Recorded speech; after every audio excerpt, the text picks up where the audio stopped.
Come and listen to my story about a man named Jed. A poor mountaineer barely kept his family fed.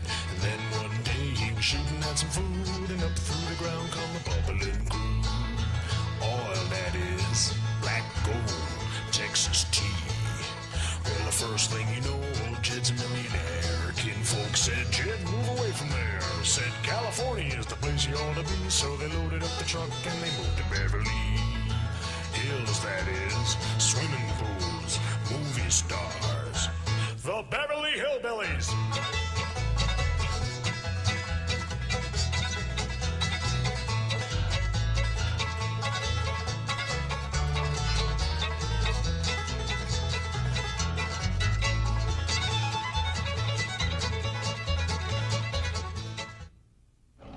Well, howdy. Well, now, ain't that handy? What's that, Pa? Way the road takes a bend in here, runs right by the front door. No, Mr. Clampett, this is your driveway. It goes with the house. Is this thing a highway? Oh, yes, indeed. It was built by John Barrymore, one of our finest actors. Pretty fair stonemason, too. Hey, Jed! This here is dandy soil. Fine, Granny. We'll commence plowing tomorrow. But this is Beverly Hills. Dirt is dirt. Yes, I know, but why don't we look around inside, eh?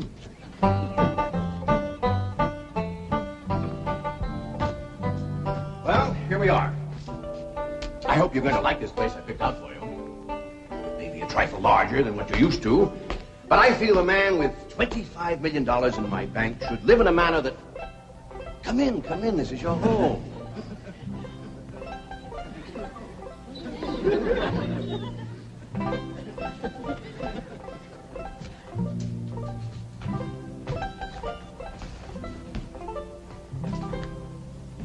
As I say, it may be a bit more than you're used to, but I'm sure you'll be comfortable. Now, my secretary will be over right away to help you with the hiring of servants or whatever problems you may have. She's a very efficient girl, Miss Hathaway. Jed? Jed? Jed? You and Jethro fetching my stove so I can get some victuals to cook in? Oh, you have a beautiful stove. Thank you. Fetch it in, Jed. You scare up some wood, Ellie. No, I mean you have a stove already installed in the kitchen. Where's that? I'll show you. Excuse us. Ellie, you go with Granny. She'll still need you to fetch some wood. Sure, Pa. Uncle Jed, guess what? There's a whole nother house up here. Guess we'll come down from there. Like as not, that belongs to somebody else. Darn.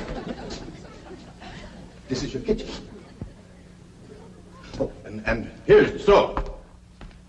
The last word in food preparation. And speaking of food, you'll find everything you could possibly want stored right in here. See? Huh?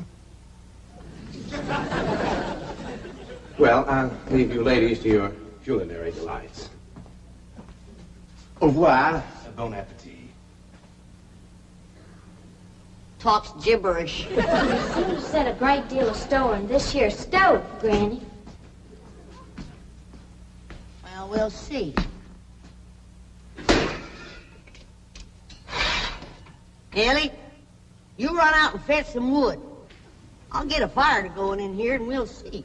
Jethro, I hope it's all right for you to be missing school. Oh, sure, Uncle Jed.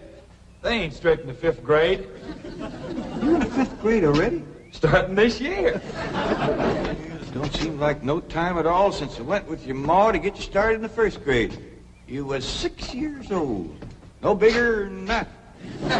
We drove clean over to Oxford so you could go to the same school your pa went to. You wouldn't know that town today, Uncle Jed. Oxford? Yes, sir. Well, that town has growed and growed and spread out and built up and just kept getting bigger and bigger. Where today, why, I bet you there must be at least 3 or 4 dozen people living there. A place like that's all right to visit, but I wouldn't want to live there. Do you have any assistance? No, thank you, Mr. Drysdale. We were just talking about Jethro here getting back to school. Oh, Well, we have some excellent educational facilities out here, Mr. Clappett. Where do you go to school, Jethro? Oxford. Yeah, you see, Jethro's ma, that's my cousin Pearl. She married an Oxford man, so naturally Jethro, he goes to school there, too. I'm the champion crawdad eater. At Oxford? Jethro put away 3 buckets of crawdads. 4. And he's learned to cipher and everything. Cipher some for Mr. Drysdale. 1 and 1's 2. 2 and 2's 4. 4 and 4's 8. I have to take off my shoes to get any further than that. Never mind. I'm sure we're thinking of 2 different Oxfords. You see, there's one that's very, very famous and very old. That's where Jethro goes to school. Been there since pioneer days. That's how come it got its name. It's where the oxen used to ford the river. So folks took to calling it Oxenford, and later on it got shortened to Oxford. Well, I'll be running. Oh, by the way, here are your keys. My secretary should be over very soon. Well, thank you very much, Mr. Drysdale, for everything you've been doing for us. Oh, it's my pleasure, Mr. Clappett. You see, I'm not only your banker, I'm your next-door neighbor. Well, say, now ain't that nice? Well, now, why don't you bring your missus over tonight for supper, and I'll have Granny womp up a mess of grits and hog jowls. Well, you see, right now my wife is in Boston. Oh, that's too bad. When'll she be back? Not too soon, fortunately. I'll see you later. Well, thank you, Mr. Drysdale. So long. Uncle Jed, you reckon one of these days I can have me a little bitty old taste of Granny's moonshine? Now, Jethro, you know the family rule about Granny's moonshine? You get your first taste on your wedding day and not before. Well, Uncle Jed, that might be an awful long time. I ain't even got me no sweetheart. How come? Why, back home, every time I get me a girl, one of them there big fellas would take her right away from me. Maybe out here in Beverly Hills. Paul, could I please have the axe? I gotta split some wood for Granny. Fetch it, Jethro. Ain't this place got a wood pile? Not that I can find, but I found a whole row of black old dead tree trunks, pretty near as high as this height. Is it kind of big for you to tackle? Well, shucks, no, Paul. They're only this big around, and all trimmed and topped and strung together with the black rope, so as no matter which one you cut, the others keep it from falling. Somebody had a right smart idea there. Just the same, I think I'd rather have Jethro do the cutting. Oh, Paul, let me. Cutting trees and chopping logs ain't no work for a girl. I'm just as strong as Jethro. You ain't neither. I am so. You ain't neither. I am so, too. You want to wrestle? Darn tootin'. Now, here. That ain't no fair fight. Somebody's gonna get hurt. Now, yeah, you see? You're getting too rough. Jethro. A person can get crippled from a hold like that. Get up from there. I can't, Uncle Jed. You turn him loose and get up from there before I take the strap to the boot. Now, here, you can get out there and chop down one of them tree trunks and saw Granny some nice logs. Yes, sir, Uncle Jed. Could have whooped you if you hadn't tripped me. Okay? Come back here and sit down. I want to talk to you. Whooped him fair and square, and I'll do it again. You won't. That's what I want to talk to you about. Ellie Mae, you're getting too big to wrestle with boys. I ain't as big as Jethro. I don't mean big that way. I mean, growed up. You're a young lady now. You gotta start minding your manners and fixing yourself up real nice and wearing dresses. Paul, folks would call me a sissy. It ain't sissy for girls to act like girls. You see, Ellie, I raised you like a boy, and I was wrong to do it. I reckon every man liked to have a son, and you was my only young'un. And when your ma passed away, I just decided to turn you into a boy. By the time Granny come to help out, you was too wild to tame. By thunder, you could outrun, out-climb, out-fight, and out-shoot every boy in them hills. I still can, Paul. Yeah, but it ain't fitting. It ain't right for folks to go against nature. Now look at old Duke. Reckon we could turn him into a cat? Of course not. That's right. Because nature made him into a dog. Just the same way nature made you into a girl. Here lately, she's getting more and more positive about it. You mean my ears is grown? No, nothing like that. You're pretty. Oh, Paul. I know you don't like it when I say that, but you like it when the young fellas around here come in saying it, and they will. Only they'll probably be using words, fancy words I won't even understand. But Ellie Mae, ain't nobody can ever tell you how pretty you really are except me. You're the living picture of your mom.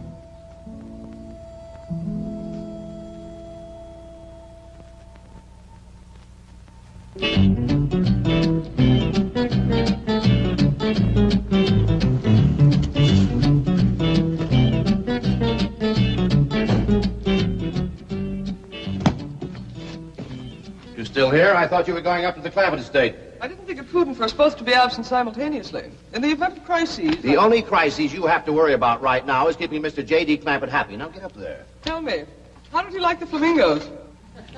What flamingos? I thought pink flamingos around the swimming pool would add a rather elegant touch. Mr. Clampett is not a man educated to elegance. That will take time. Right now, there are more pressing problems. Of course, getting settled, the servant problem. Well, whatever they are, just get up there and solve them. Now, J.D. Clampett is this bank's largest depositor, and I'm making his satisfaction your responsibility. I accept the mantle of responsibility with which you have cloaked my shoulders. And I shall so conduct myself that if this great financial institution shall last 1,000 years, people will still say, this was their finest hour. Handy wood, all right. Got a lot of pitch and tar in it. Ought to burn real good. Yeah. That flimsy grate holds up. Granny, this is top of that tree trunk. You want I should split it up too? No, just leave it outside. Yes, sir. This place ain't even got a wood box. Yeah, folks don't need much wood out here. Remember what Pearl said? It don't get cold. Yeah, I remember. It might not get cold in the day, but it sure freezes solid at night. How you know? I'll show you how I know. Every bit of food in this here storage bin is froze harder than a rock. Yes. Look.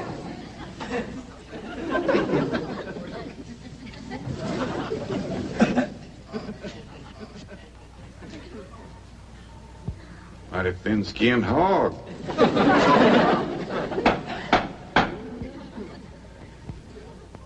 But I'll be doggone.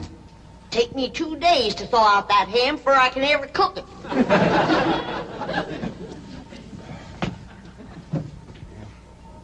People ought to know better than store food up against the north wall. Why, we'll dig us a root cellar and we put all this stuff in it. Jethro, go on out there and catch us a chicken. Okay, Uncle Jed. How you know we got chickens? Place this size is bound to have chickens. Ain't all frozen.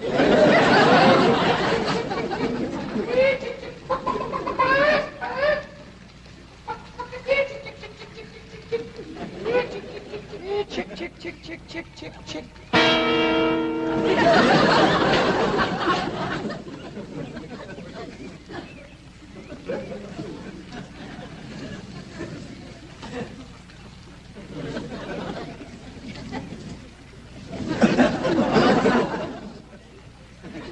I eat a chicken.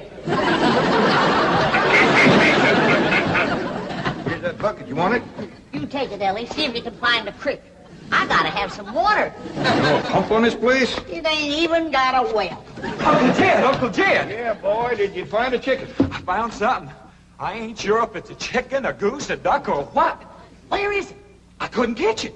That thing can outrun a jackrabbit. There ain't no goose or duck. Must be a chicken. If it is, Ma was right about things growing bigger out here. That thing was this high. A chicken? Ah, Jethro. Honest, it's got legs this long. Gibby's on the drumstick. Drumstick ain't much. Whoever gets that neck is eating from now on. It commences here and runs plumb up to here. You ain't forgot what I said about Granny's jug of liquor. I ain't been at Granny's jug. You have your in for it. Honest, cross my heart. Where'd you see this chicken? Down by the cement pond. Cement pond. Uncle Jed, that pond is the fanciest thing you ever did see. Why, they is steps, so's the cattle can walk right down into it and get a drink. And up at one end, there's a lady standing there made out of rock. And she's a-pouring water out of a jar right into that cement pond. Oh. Well, that's how come that big old pink chicken to get away from me. Flew right over the top of that there rock lady, landed in that pond, and swam like an otter. Just flapping them big old pink wings and hollering.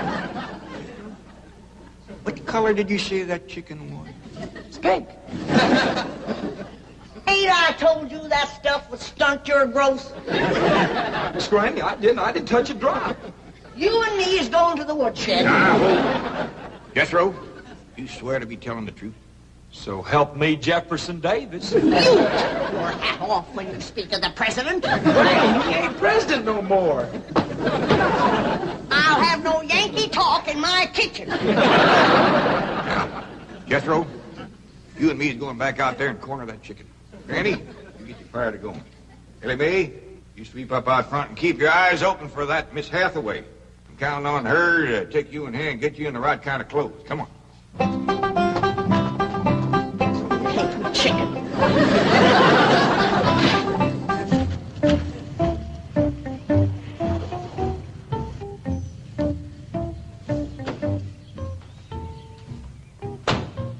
You there, young man.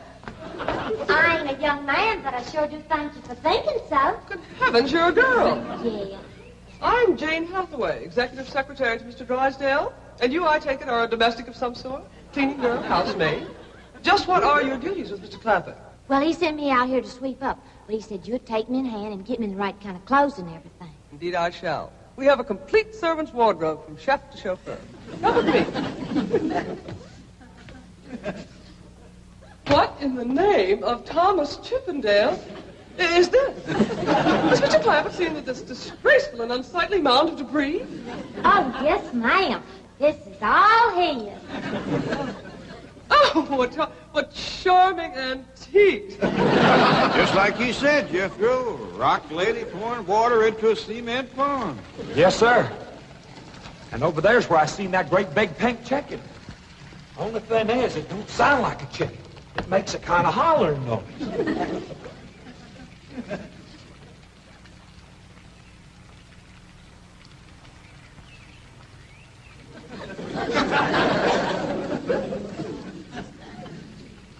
Reckon you'd make a hollering noise, too, if you was to lay an egg like that. Man, oh, man. That's what I call an egg. And you won't have to worry about food now. Wait till she cooks this.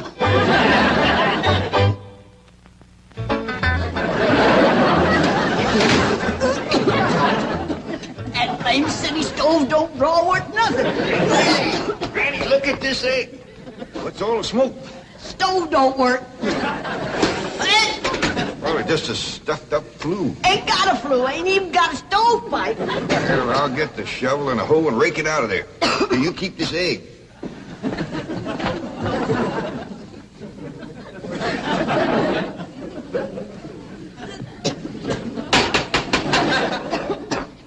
Just like everything else out here. Froze solid.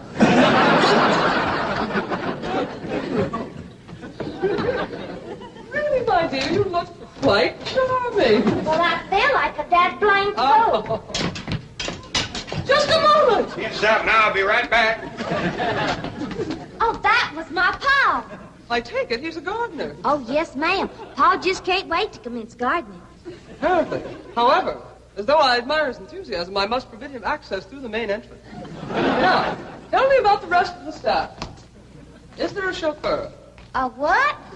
Someone who does the driving. Oh, yes, ma'am. That's Jethro. Of course, I don't reckon he can stay around very long. He's got to get back to Oxford and go to school. Oxford? He attends Oxford University? Well, he just calls it school. Pa went to school there, too. Oh, yes. Old school time. Great pride, those Oxford men. Sorry I couldn't stop before. Granny was having trouble in the kitchen. Pa, do I have to wear this here stuff that Miss Hathaway... No, there can be no appeal from Mr. Clampett's orders. Thank you, ma'am. Glad to see you taking the firm hand. Ellie Mae, that's right pretty. Makes you look taller. She's got me walking on pegs. We'll run in and show Granny. And get rid of those old clothes, dear. Granny, I presume, is the cook. Yes, ma'am, but she ain't too happy about it right now. I shall deal with her directly. Now, let's see. Maid, gardener, cook, chauffeur. Oh, I understand Jethro is an Oxford man. You bet he is.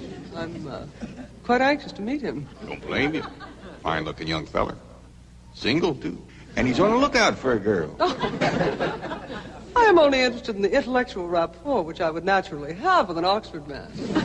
I presume you went to Eton as a boy. If I know Jethro, he went to Eton the minute he was born. Yes, of course. I suppose his father matriculated him. I kind of think maybe it was his ma. Oh, well, no matter. At any rate, he's an Eton man. That he is. Matter of fact, Jethro won the Eton championship. Oh, marvelous. What was he champion of? Eton. Yes, I know. But what was it? Cricket? Oh, no, it was crawdad. I don't think even Jethro'd eat crickets. I was referring to the game of Kid, Kid, where's the axe? I bet you, Granny, you talk to Miss Hathaway. And just why does Cook need an axe? I've hit this with everything I could lay a hand to. I even whomped it with an iron skillet. You are supposed to hit it with a croquet mallet. All right, where is it? I don't think I'll tell you. There is a time for work and a time for play. Now then, what are we cooking for Mr. Clampett? Well, I don't know what you're cooking him, but if he wants any victuals from me, somebody better shoot a possum. Possum? You got a better idea? But of course, a nice big fluffy souffle. All right. You shoot it and you skin it. You don't even know what a souffle is. What kind of a cook are you? I'm a cook with a stove that don't draw, food that's froze solid, chickens that can't be caught, eggs that can't be broke, and a smart alecky city woman telling me my business. That's what kind of a cook I am. Mind your tongue, little woman. I can have your job. You sure can, and the sooner the better. Jethro's coming, and just wait till you see what he's got. Thank heaven. Now I can have an intelligent conversation. Look, Granny, I caught that big chicken. I hope it ain't as tough as its egg. That is a flamingo.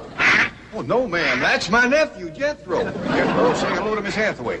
Howdy, ma'am. Ain't this the ding dangest chicken you ever did see? You go to school at Oxford? Yes, ma'am. I'm in the 5th grade. Stop bragging and wring that chicken's neck. Ellie Mae! No, stop, you barbarian. Don't harm one feather of that beautiful bird. I've taken just about as much as I'm going to take from you. Yeah, Granny. Ellie, you get the fire going under the big kettle outdoors. Young lady, where is your maid's uniform? I ain't going away. Oh, yes, you are. No, I ain't. Oh, yes, you are, if I must subdue you forcefully. I wouldn't try that. Don't! Tried to tell you. I'll set on her, Ellie. You get the fire to go. Now, here, Granny. Come on, let her up. Get off of her. You are discharged! All of you! Sacked! Fired! You are the most incompetent, insubordinate, belligerent group of domestics it has ever been my misfortune. Hathaway! Ah, Chief, you're just in time to help me take disciplinary action. You're fired. I've already told them. Not them, you. These people are the Clampetts. Clampett? Yes, that's right. Now go back to the office and pick up your severance pay. You are through. Now, Mr. Drysdale, hold on a spell. I reckon there's been a kind of a misunderstanding. But this little lady's been a right big help to us. Why, she fit in just like one of the family. Matter of fact, her and me is going out hunting. Ain't that right, Miss Hathaway? Yes, indeed. Yeah. Jethro, you can take that pink chicken back out to the cement pond. We're going out and shoot us a nice, big, fluffy souffle.